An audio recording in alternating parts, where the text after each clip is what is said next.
उत्तराखंड के एक घने जंगल के पास बसा था एक छोटा सा गांव, पथरिया।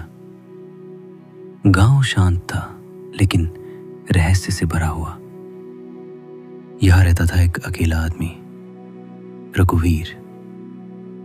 दिन में वो लकड़हारा था, सादा जीवन जीता था, लेकिन रात 12 बजते ही उसकी असली पहचान सामने आती थी। वो एक भेड़िया बन जाता था।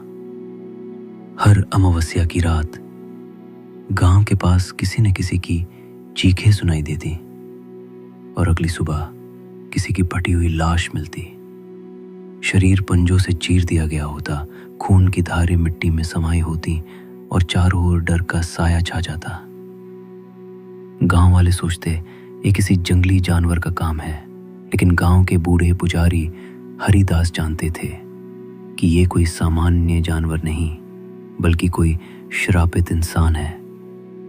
रघुवीर के शरीर पर हर सुबह अजीब घाव होते, जैसे उसने किसी से संघर्ष किया हो। एक रात हरिदास ने उसे जंगल में जाते हुए देखा और उसका पीछा किया।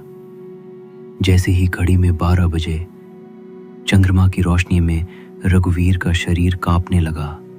उसकी आंखें पीली हो गईं, हाथ पंजों में बदल गए और कुछ ही क्षणों में वो एक खतरनाक भेड़िए में तब्दील हो गया।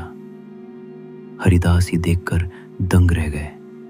उन्होंने जाना कि रघुवीर एक श्राप का शिकार है, जो कभी एक राजा का रक्षक था और एक राक्षसी को मारने पर उसे शाप मिला कि वो हर पूर्णिमा को भेड़िया बन जाएगा।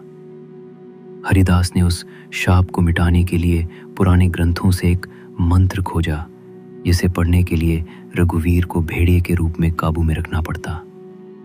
अगली पूर्णिमा की रात गांव वालों ने एक योजना बनाई। जैसे ही रघुवीर भेड़िया बना, उसे लोहे की चेन से बांध दिया गया और हरिदास ने मंत्र पढ़ना शुरू किया। भेड़िया तड़पता रहा, चीखता रहा, लेकिन मंत्र पूरा होते ही एक तेज प्रकाश हुआ और रघुवीर बेहोश होकर जमीन पर गिर पड़ा। जब वो सुबह उठा, वो फिर से इंसान था, पूरी तरह। गांव वाले हैरान थे लेकिन खुश भी, क्योंकि अब डर खत्म हो चुका था। रघुवीर ने गांव से माफी मांगी और वादा किया कि वो अब अपना जीवन लोगों की सेवा में लगाएगा। पथरिया गांव में फिर कभी कोई चीख नहीं गूंजी, सिर्फ जंगल की शांत हवा और पेड़ों की सरसराहट सुनाई देती थी।